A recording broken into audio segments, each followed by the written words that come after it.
Welcome to HOKC Side Stories. Tonight, an excerpt from 9 Years Among the Indians, the story of the captivity and life of a Texan among the Indians by Herman Lehmann. Quote, "The Comanche seemed to have accepted me in good faith from the very start, for within a short time the chief, in selecting a party of warriors to go on a raid to the white settlements, directed that I go with them. He asked if I knew the country where they were going, and I told him that I had often been there with the Apache. In fact, that was the region in which I was captured, that there were many good horses to be obtained there, all of which he already knew, for he said he and his people had dwelt in that region for many moons before the white men came and took those hunting grounds from them. Before starting on the raid, it was decided to move headquarters and go some distance north. The squaws tore down the wigwams, packed them up, tied them on travois poles, and we moved along, traveling leisurely and killing game and drying meat. The Comanches kept out spies and guards similar to the Apaches, and the only chief planned our routes, located suitable camping places, directed our raids and fighting expeditions, and was the general manager of everything. And when raiding parties were sent out, the best medicine men stayed with the squaws to care for the wounded when they were sent home for careful nursing, while the Apaches always took their best medicine along with them. We were moving along peacefully when a signal came from the scouts to, quote, prepare for trouble. No command was necessary. Everybody understood the signal, and Indians are ever ready to wage war, no matter with whom or with what. We rode out in advance of the squaws, everyone trying to be in front. We did not go far until we saw a Mexican train of wagons, who in the meantime had discovered us. We surrounded the wagoners, whooping and yelling and shooting. The Mexicans hastily abandoned the train and ran into a dense chaparral, and we captured 2 girls and a boy in the rout. We killed several of the Mexicans and took their scalps. Then we examined the wagons and found them loaded with merchandise, taking all of the tobacco, sugar, powder, lead, cartridges, and guns that we could find, as well as blankets and some clothing, and then we set fire to the wagons. We hurried from there and traveled about 5 days and came upon a party of movers. They were pretty strong, so we did not attack them, but we stole all of their horses and left them afoot. We journeyed on and found an ideal camping place where we were prepared to spend quite a while. The scalps that we had taken were placed on poles, and we had a big scalp dance, the squaws going to the left and the warriors to the right, dancing and yelling and shouting, continuing that day and night and part of the next day. Then the plunder was divided.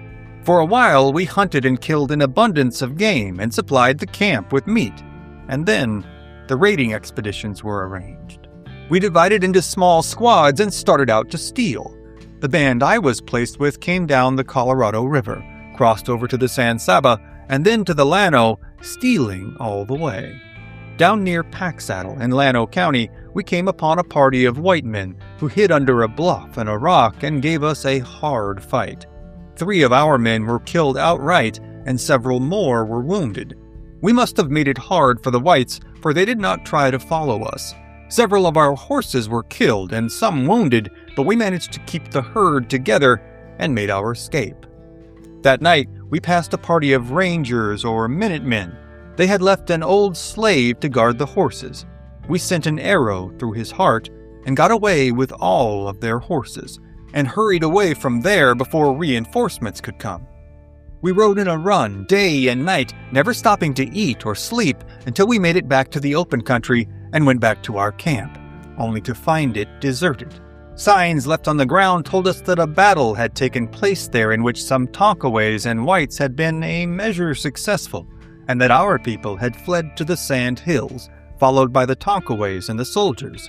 From this camp to the next watering place was at least 100 miles, so we filled up some of our cow paunches with water and hung them on our pack horses and set out over this dry country. But fortunately, it rained the next day. Late the next day, we came inside of a camp near a watering hole, so we went way around and our spies made an investigation and reported that only a few men were there with a good herd of horses, and we decided to get those horses too. So, After dark, we sent one of the warriors ahead with the horses that we already had, and we remained there to see what we could do. We rode up to the horses and found 3 of the men guarding them. When we fired on them, they took to their heels, while the horses stampeded. Just at this time, though, the soldiers in camp opened fire, and it seemed that there must have been several hundred of them. We fired a few shots into the camp, and then ran around to the horses and started them running in the direction that we wanted them to go. We succeeded in getting about 49 ponies. These were fresh and rested, so we turned our tired mounts into the herd and rode the new ones. There had been so much shooting and yelling that the Indian who guarded our horse herd thought that he was being followed, and he rode off and left us. We came in sight of him and spurred on our fresh horses, but he still hurried on, keeping a respectful distance ahead.